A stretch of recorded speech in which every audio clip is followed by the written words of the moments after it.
Yuk kita tegakkan 5 tertib.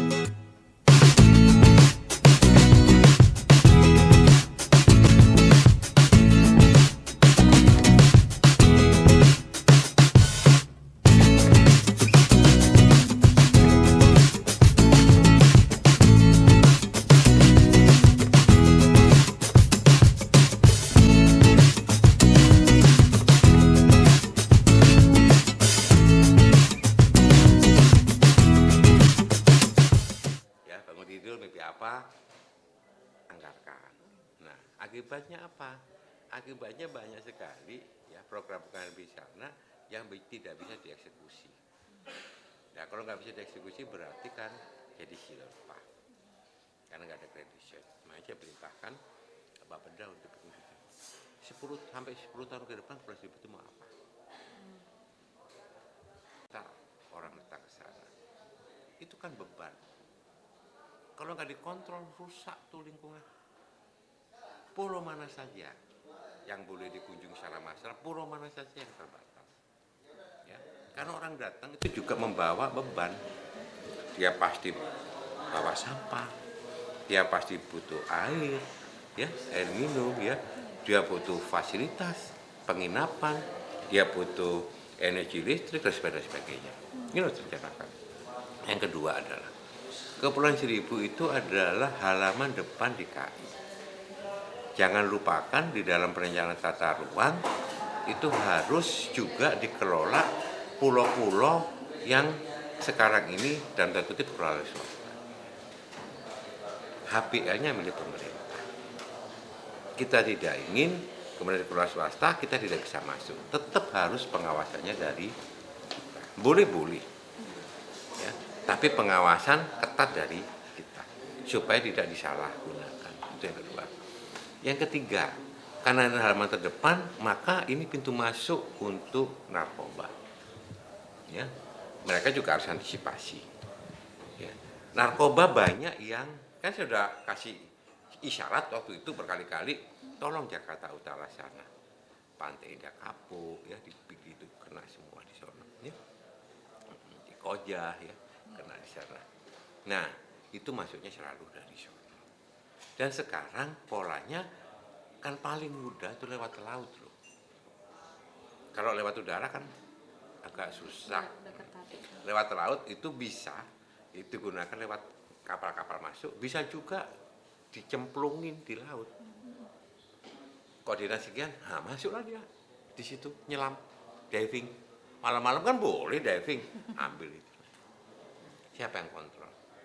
Ini halaman depan kita. Jadi pengamanan terhadap hal seperti itu ya. Nah, ini yang perlu ada Grand. Saya minta draft Grand itu seminggu selesai.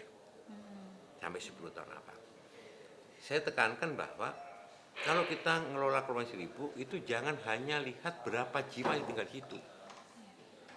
24.000 kan cumaan kecil itu.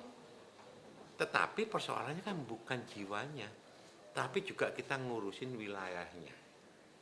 Ya, ngurusin wilayahnya, menata wilayahnya, menata lingkungannya. Makanya Pajaya ada, Pamjaya ada di sini ya, menata lingkungannya. Jadi jangan hanya lihat orangnya. Ya. Ada 100 lebih pulau di situ. Oke ya.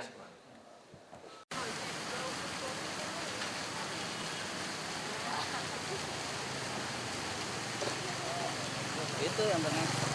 Kayak ini. Nanti dulu Pak, dulu. Ya.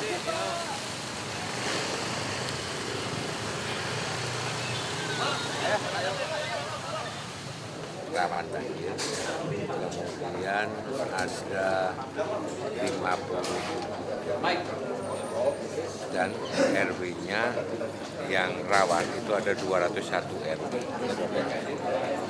Sekarang pola banjir di Jakarta, kalau dulu seringkali ada di sepanjang bantaran Kali Ciliwung, sekarang sudah mulai bergeser untuk menerpa di kali-kali yang lain.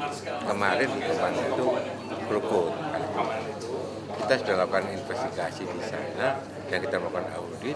Itu disebabkan karena penyempitan badan sungai yang luar biasa. dari 20 meter bisa menjadi 4 sampai 5 meter. Kenapa? Karena ada okupasi bangunan yang sudah masuk di kawasan daerah sempadan sungai. Maka salah satu caranya adalah kita tertibkan. Kita akan normalisasi kali.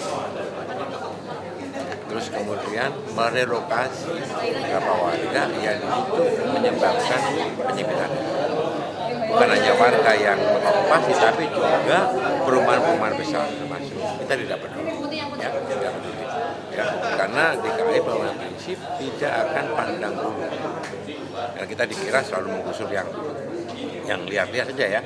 Yang tepat itu kita, kalau sampai sudah keluar sertifikatnya dan izin mendirikan bangunan, kita akan audit. Kalau bisa, ya.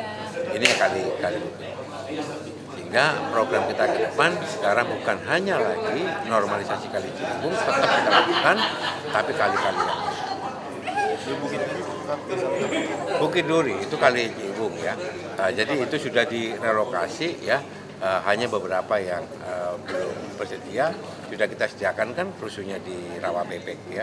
Tapi tetap kalau yang Bukit Duri itu kan kerjasama sama PUPR, PWC untuk bisa sodetan Kali Ciliwung.